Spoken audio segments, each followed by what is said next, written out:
misión carismática al mundo, donde los milagros son realidad.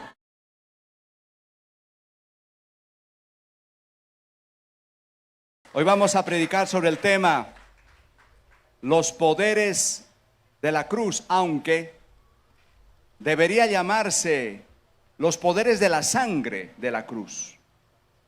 Pero para no hacer tan largo, lo titulé los poderes de la cruz. Jesucristo derramó su sangre en la cruz en 5 oportunidades.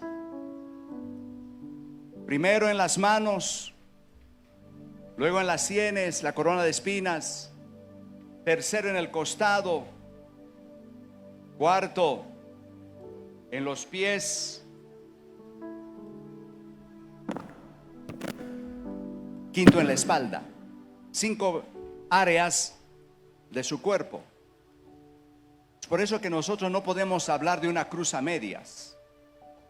El día que el Señor Jesucristo murió en la cruz del Calvario, ese Viernes Santo, cuando lo crucificaron y lo colgaron en el madero entre el cielo y la tierra, los ángeles que constantemente alaban a Dios con sus arpas silenciaron la sinfonía y miraron lo que estaba sucediendo en el Calvario. No lo podían creer, enmudecidos. El día que Cristo murió en la cruz del Calvario, el mismo sol cual rubicundo Apolo, que siempre tendía sobre las colinas del Gólgota las doradas hebras de sus hermosos cabellos, se abstuvo de hacerlo. Y el sol se escondió y dio la espalda, y hubo tinieblas desde 12 del día hasta las 3 de la tarde. El astro rey no quiso alumbrar. El día que Jesucristo murió en la cruz del Calvario, la tierra misma se conmocionó ante semejante barbarie, ante semejante magnicidio, y comenzó un terremoto. La misma tierra reaccionó. Y dice la Biblia que hubo temblores en todo Jerusalén, hasta el punto de que el cementerio fue rajado, y las criptas y los mausoleos y las catacumbas se abrieron, y los muertos, los santos, los pecadores no, los santos resucitaron, se levantaron de sus sepulcros porque no podían creer lo que estaba sucediendo. El santo de los santos, el ser más puro, más inocente, estaba siendo clavado como criminal. El templo, que era el lugar sagrado de los judíos, donde se había colgado una cortina hermosísima de 8 metros de altos, 6 metros de ancho, 10 centímetros de espesor, que las judías habían bordado con hilos de oro, los querubines, una cortina tremenda. Esa cortina no pudo aguantar. Esa cortina no pudo soportar lo que estaba sucediendo en la colina del Calvario, y se rasgó. El centurión romano, que había sido una persona dura, una persona prepotente, que no tuvo el menor desparpajo de decirle a un soldado: clava bien esa mano, clava bien ese pie, amarra bien ese brazo. Ese centurión curtido, que no le importaba crucificar 3 personas, al ver ese escenario, al ponderar esos fenómenos, se conmocionó y gritó, señalando al crucificado: verdaderamente este hombre es el Hijo de Dios. ¿Qué pasó realmente en la cruz? ¿Cuáles son los poderes de esa cruz? La cruz de Cristo ha sido objeto de análisis. Los grandes científicos han querido escuchar lo que pasó en la cruz. Marconi, el inventor del telégrafo, el objetivo de Marconi no era tanto inventar el telégrafo, sino construir una máquina, poder escuchar 2000 años antes las palabras de Cristo. Marconi quería escuchar las palabras de Jesús en la cruz: tengo sed, ¿por qué me has abandonado? En tus manos encomiendo mi espíritu. Padre, perdónales porque no saben lo que hacen. Él quería escuchar de primera mano, porque Marconi creía que las voces del pasado quedan en el ambiente y con una máquina se puede retomar esas voces. Y por accidente Marconi descubrió el telégrafo, la cruz de Cristo. Billy Graham dijo: por 33 años Cristo vivió en este mundo sufriendo con el hombre, pero en la cruz sufrió por el hombre. Teresa de Jesús, la mística española, santa de la Iglesia Católica, decía: no me mueve, oh Dios, para quererte el cielo que me tienes prometido, ni me mueve el infierno tan temido para así dejar de ofenderte. Muéveme el verte clavado en una cruz y escarnecido, y de tal manera mi alma mueves que si aún no hubiera cielo te quisiera, y si aún no hubiera infierno te temiera. No me tienes que dar para que te quiera. Tremendos poemas ha inspirado la cruz del Calvario. ¿De dónde viene la cruz? De los cartagineses. Ese aguerrido pueblo que fue conquistado por los romanos fueron los inventores de la crucifixión. Crucificaron mucha gente. Roma perfeccionó el tormento.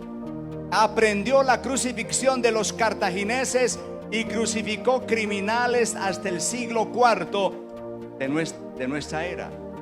Solo Constantino, un emperador cristiano, el primer emperador realmente cristiano que llegó al trono de Roma, abolió en el siglo IV la crucifixión. Pero volviendo a Cristo, ¿cuál fue el primer poder?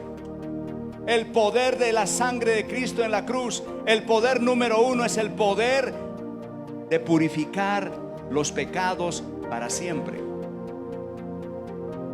En el Antiguo Testamento, la manera de purificar el pecado era traer un sacrificio animal, ovejuno, vacuno, y el día de la expiación lo sacrificaban en el templo, y el sacerdote sacrificaba por sus pecados y por los pecados del pueblo.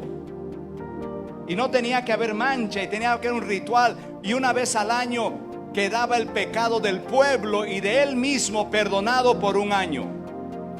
Y así tenían que ir año tras año. Pero la Biblia dice que el pecado solo era cubierto por la sangre de los machos cabríos o de los animales. Solo cubría, no purificaba. Pero un día Juan el Bautista señaló a Jesucristo: he ahí el Cordero de Dios que quita. Muy diferente, quita, purifica, muy diferente a lo que hacían la sangre de los machos cabríos, el pecado del mundo. Y cuando a Cristo lo clavan, le colocan un clavo en medio del cúbito y radio, el otro clavo en la mano derecha en medio del cúbito y radio, penetra por el nervio medial, y este clavo purifica, esta sangre del primer clavo toca y purifica el pecado de todos nosotros, y este clavo de la mano derecha quita la culpa. Por tanto, nosotros ya no tenemos que caminar en este mundo todo culpables, todo dándonos golpes de pecho, siempre recordando nuestros pecados, nuestras fallas. Cuántas veces hemos prometido no volver a caer y al poco tiempo volvemos a caer y sentimos que Dios se ha alejado. Pero quiero decirte algo: Dios, el momento que tú has invocado la sangre de Cristo que ha limpiado tus pecados, Él no se acordará nunca más de tus pecados. Tus pecados han sido lavados, tus pecados pasados, presentes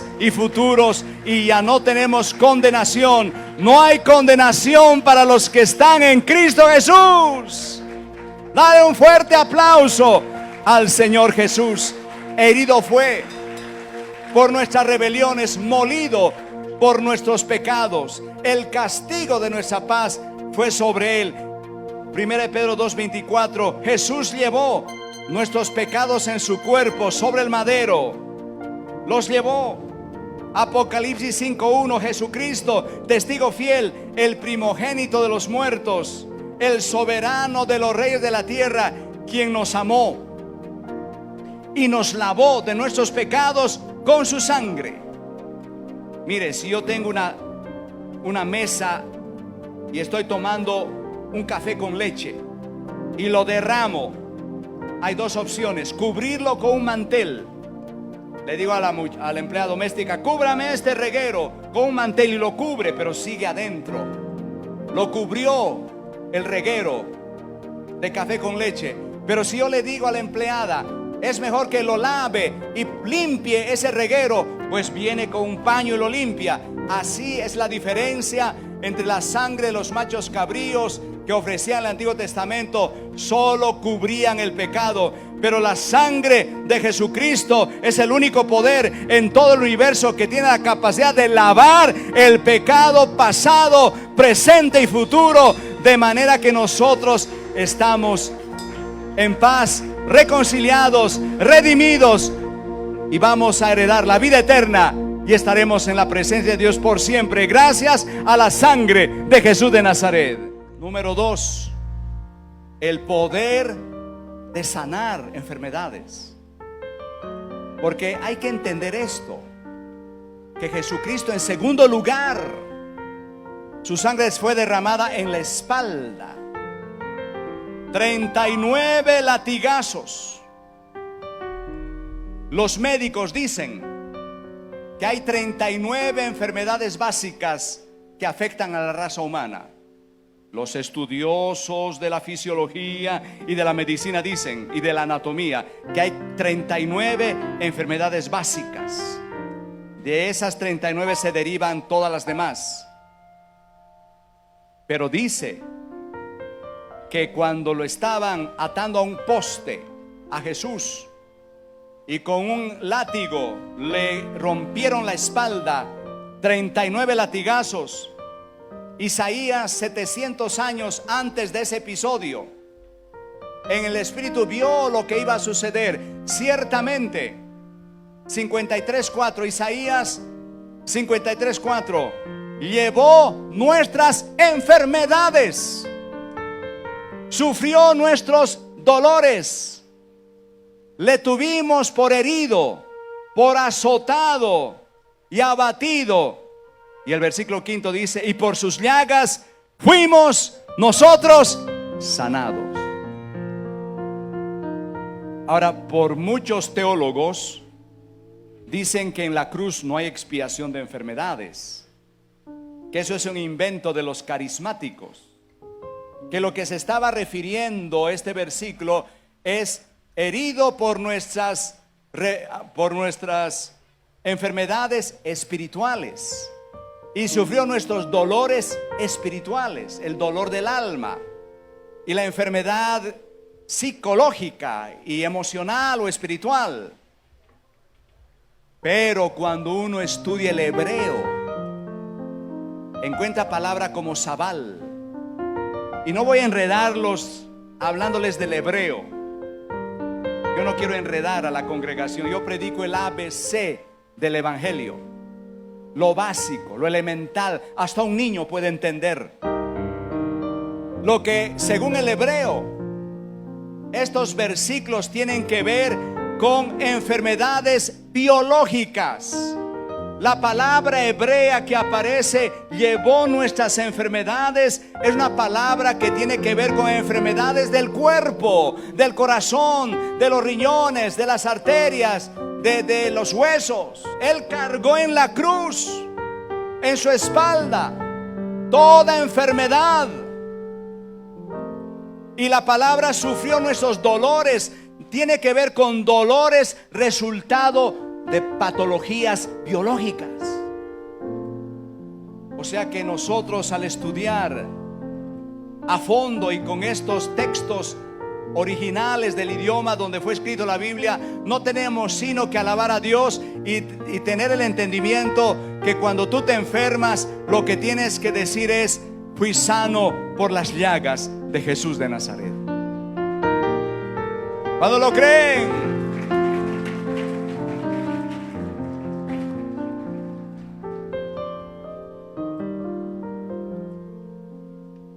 Ahora bien, en Corea está la iglesia más grande del mundo. Una iglesia de 1 millón de miembros. Yo he estado allí, parece un hormiguero. Yo fui con Verónica, mi hija. ¿Se acuerda, hija? Fuimos a Corea. ¿Te acuerdas, mi amor?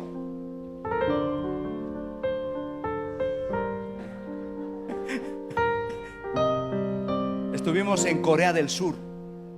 Yo quería conocer la iglesia más grande del mundo. Y me dijeron: usted tiene que conocer la montaña de oración. Usted, David, predicó sobre la montaña hace 15 días. Yo estuve allí. Yo vi a esos cristianos coreanos que oraban en las cuevas, en las cavernas de una gran montaña de oración, y parecía que eso estaba sangoloteándose. Era como 3,000 cristianos metidos en cuevas. Yo estuve ahí caminando y digo: voy a ver si esto es verdad, es puro libro. 2 de la mañana fui a caminar en esa montaña. Había gente vigilando en la montaña de oración. 2 de la mañana. ¿Y sabe qué hace el pastor con las personas con cáncer terminal? En esa iglesia, cuando ya las personas con cáncer terminal, ya el médico dice: no, hasta aquí llegué, vaya a su casa y váyase a morir. El pastor los manda a la montaña de ayuno y oración 1 semana. Ayunar, qué locura, poner a un pobre enfermo de cáncer a ayunar 1 semana. ¡Qué crueldad! Pero no solamente eso, el pastor les da una hoja y un lápiz, y ellos tienen que escribir 10,000 veces.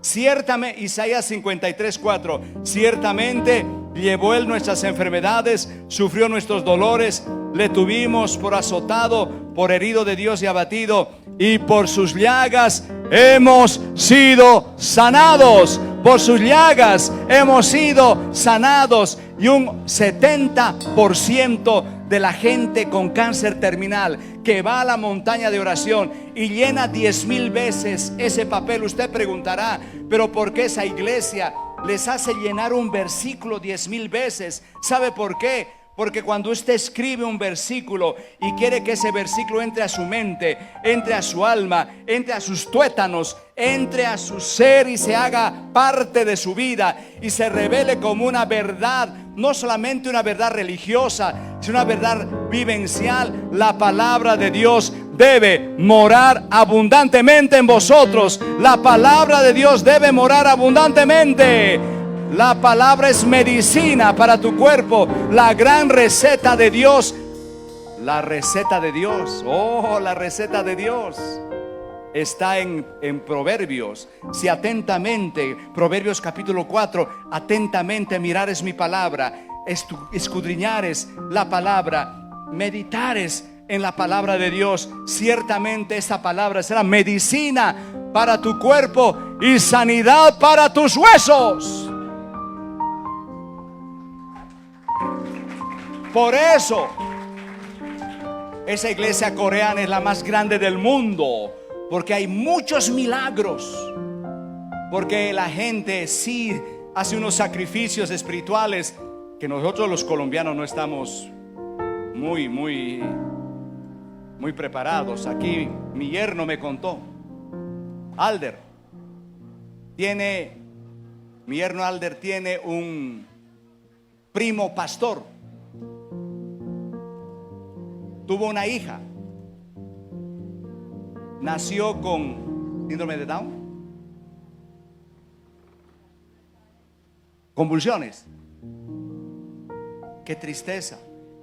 Pastor tiene un hijo, una hija, y sale enferma. ¿Qué hizo ese pastor? 40 días de ayuno, y Dios hizo el milagro. Yo admiro a ese pastor. Yo no soy capaz. Yo jamás he ayunado 40 días. Yo sí puedo desayunar 40 días, pero no ayunar 40 días, eso ni riesgo. No, yo hasta allí no voy.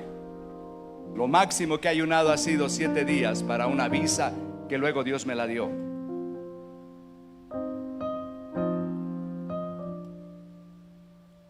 Número 3. Y los que tienen problemas económicos, por favor, escuchen este texto. Los que tienen en esta mañana un negocio quebrado, escuche este texto. Los que les han quitado el empleo, por Dios, escuche este texto.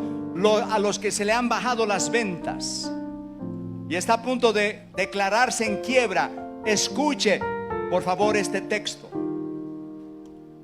Y se lo voy a explicar lo más claramente posible. Cristo no solamente derramó su sangre aquí en la espalda, no podemos hablar de una cruz a medias.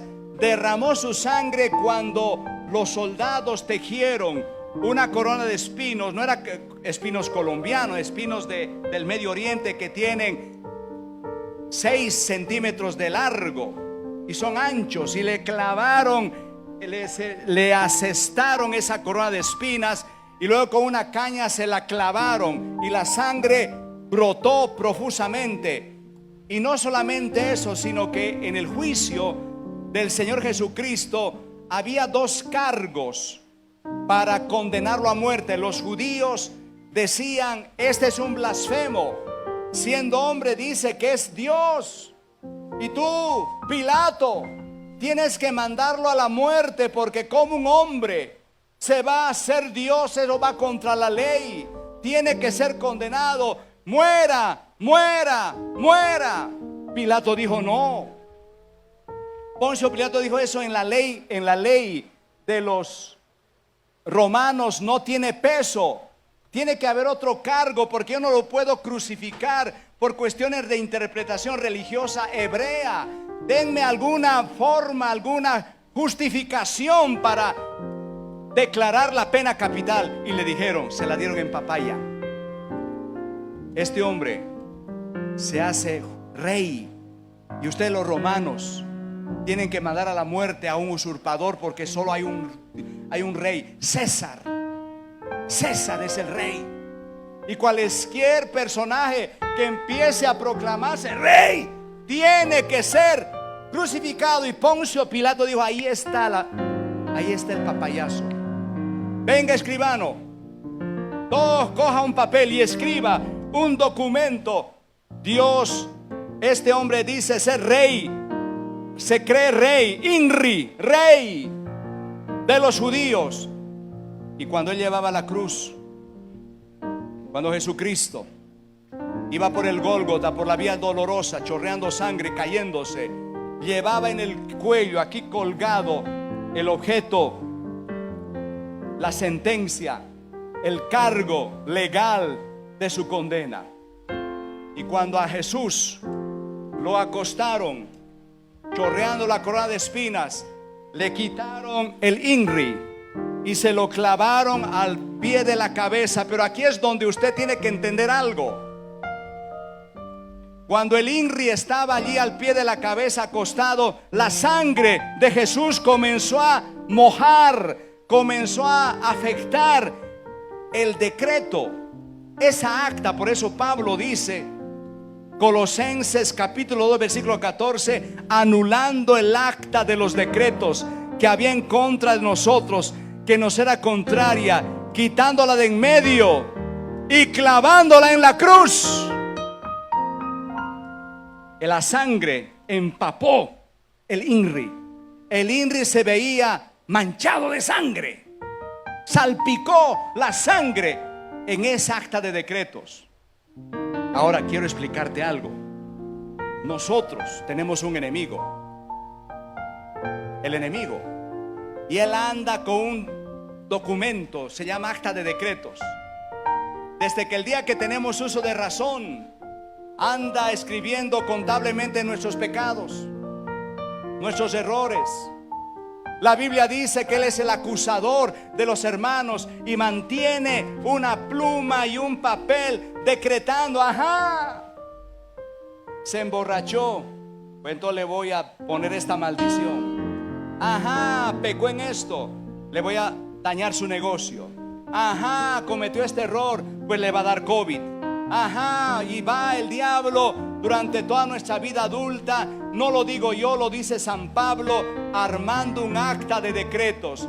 Es por eso que hemos tenido desgracias, es por eso que nos han sobrevenido problemas, es por eso que hemos tenido problemas en el hogar, es por eso que has pasado por un doloroso divorcio. Porque puede ser que esa acta de decretos viene de los antepasados y ha colocado en un antepasado, ha cometido brujería, ha sido una persona que ha investigado a los muertos, ha cometido sacrilegio, y el diablo anda armando una serie de decretos de daños a nuestras vidas.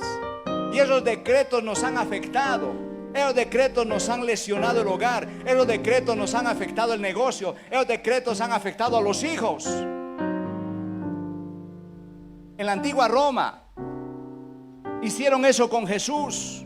El acta de decretos lo colgaron en él y lo hacían con todo el mundo. Los romanos hacían desfilar a los reos condenados con el acta de decretos colgando, ya sea lapidación, ya sea la muerte por cruz, o lapidación o por alanzamiento. Tenían que mostrar en público, en esta parte del cuerpo, un letrero: me van a lapidar porque yo hice esto, hice aquello, hice aquello. Eso se llama acta de decretos.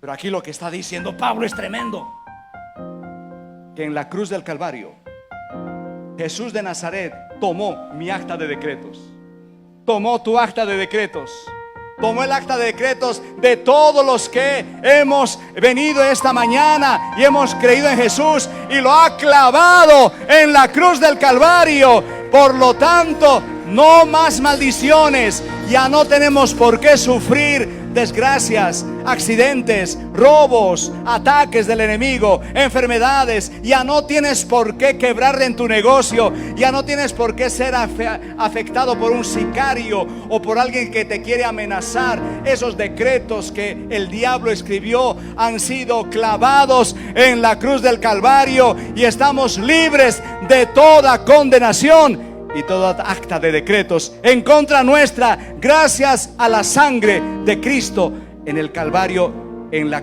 corona de espinas que manchó y acabó, anuló el acta de decretos. Cuarto, penúltimo punto: Cristo derramó su sangre en el costado. El centurión romano le dijo a uno de sus lacayos: vea, métale la lanza al corazón.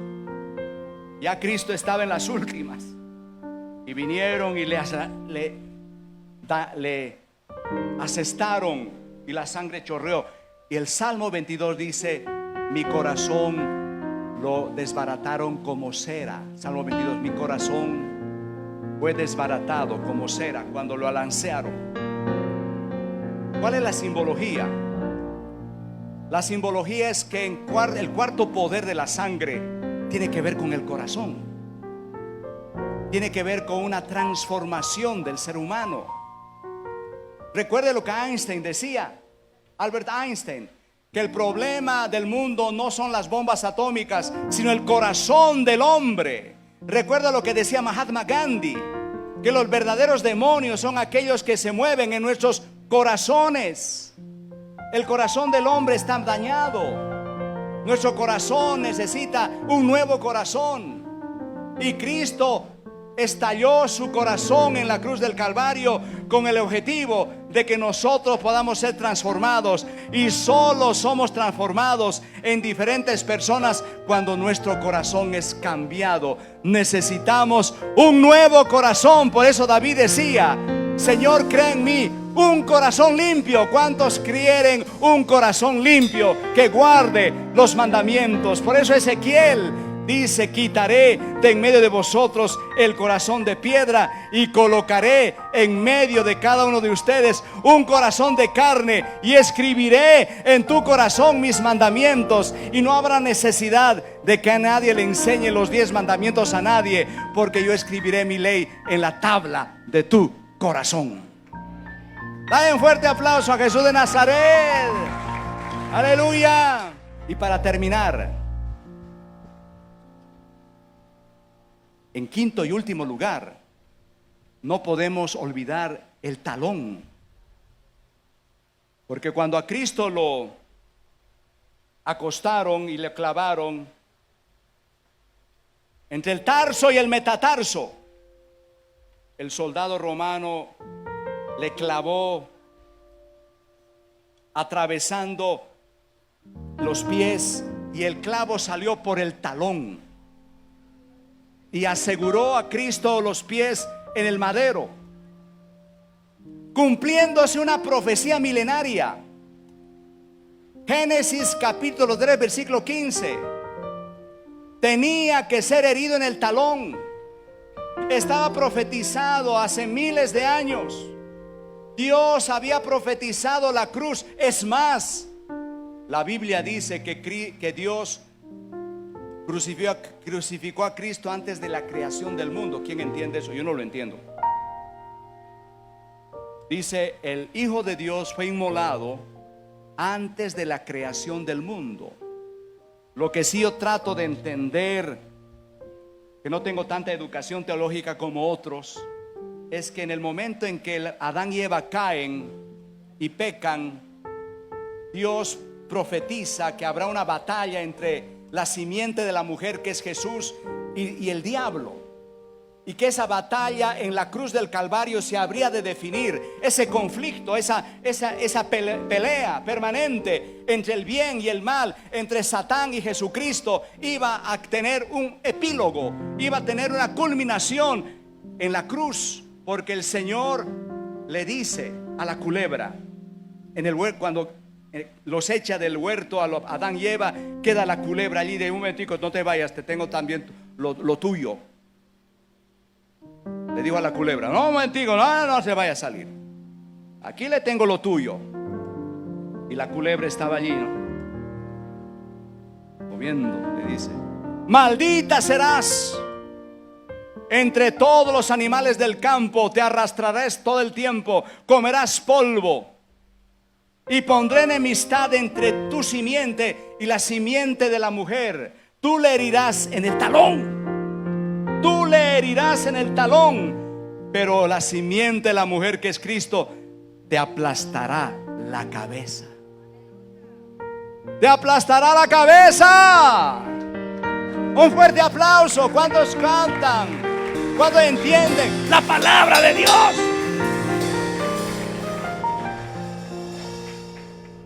El diablo estaba todo bobo, porque estaba preparando la champaña. Cuando Cristo murió, estaba en una fiesta preparando la rumba. Contrató mariachis, contrató papayeras de esa época, ¿no? Iban a celebrar porque habían logrado ponerle los clavos en 5 partes. Pero Pablo dice, si los principados y los potestades hubieran medido lo que se les venía, nunca hubieran crucificado al Señor de gloria. Si los principados y las potestades hubieran ponderado lo que se les venía, nunca hubieran crucificado al Señor de gloria. Porque resulta que cuando el clavo salió por el talón y la sangre chorreó por allí, se estaba cumpliendo Génesis 3:15. Tú le herirás en el talón, pero Él te aplastará la cabeza. En ese momento Cristo muere. En tus manos entrego mi espíritu. Lo bajan de la cruz, lo meten a la tumba, pero en el espíritu, Jesús, su cuerpo fue metido a la tumba por 3 días, pero en el espíritu, Jesús en su alma, en el espíritu, bajó a los infiernos y entró al averno donde el enemigo estaba con tremenda rumba y tocó la puerta. Y el enemigo mandó un demonio, vaya a ver quién está ahí. Y el demonio fue, abrió la puerta y palideció, porque allí estaba el Rey de Reyes y Señor de Señores en la puerta.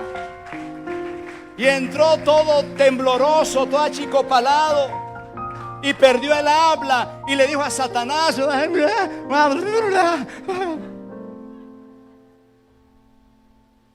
Y el diablo dijo: este demonio, tan mal demonio este, ¿ah?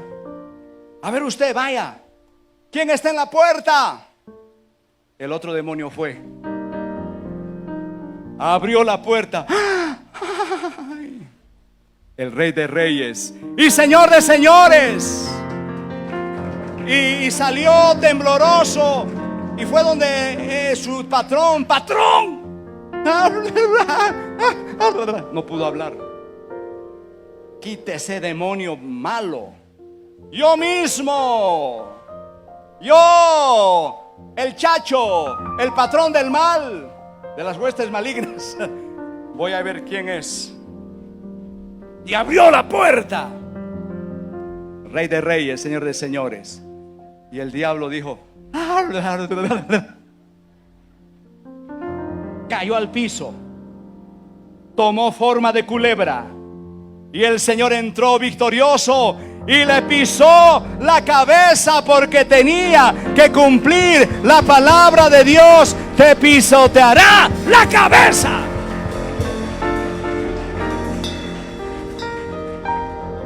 Y Apocalipsis dice que le quitó las llaves. Y dame las llaves, las llaves. Y le quitó las llaves de la muerte y del Hades. Y Cristo tiene las llaves en sus manos. Y Él nos abre las puertas del cielo. Pero no solamente las puertas del cielo para una vida eterna, las puertas aquí en la tierra, las puertas de la sanidad, las puertas de la purificación, las puertas de las bendiciones, las puertas de una buena vida, puertas para bendición de tu casa, de tu hogar, de tu familia, la puerta para tu bendición. Yo tengo las llaves. Invitamos a seguirnos en nuestras redes sociales. Darnos like en nuestra página en Facebook, Misión Carismática al Mundo. Subimos contenido nuevo semanalmente.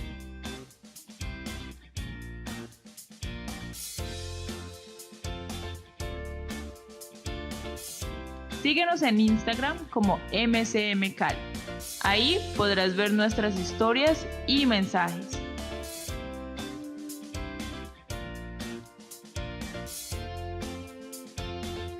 No olvides suscribirte a nuestro canal de YouTube, Misión Carismática al Mundo, y activar la campanita para que no te pierdas de nuestro contenido semanal. También síguenos en las redes sociales de nuestro pastor Jorge Villavicencio Rosales, tanto en Instagram como en Facebook. Bendiciones para todos.